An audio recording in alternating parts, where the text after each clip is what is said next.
As a non-profit founder, I've spent the last 4 years not only learning how to navigate an impossible system, but also how to support families and schools within that same system. We have 4 children, my husband and I, 2 of which are neurodivergent. One had a diagnosis early on, age 3.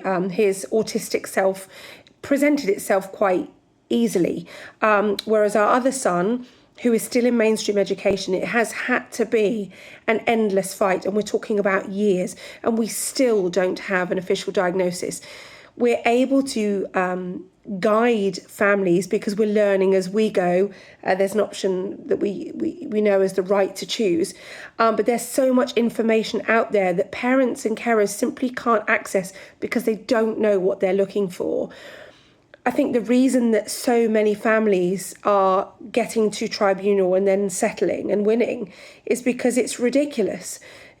Half of the time, these children, you could literally just go into their classroom and go, oh, aren't they trying their hardest? They're doing really well. But they're very clearly autistic and they very clearly need one-to-one support or specialist provision. But I think so much of the time, the people who are in charge of the funding don't really know what they're looking for. They've no idea about the concept and how much it costs in reality to look after these incredible children properly.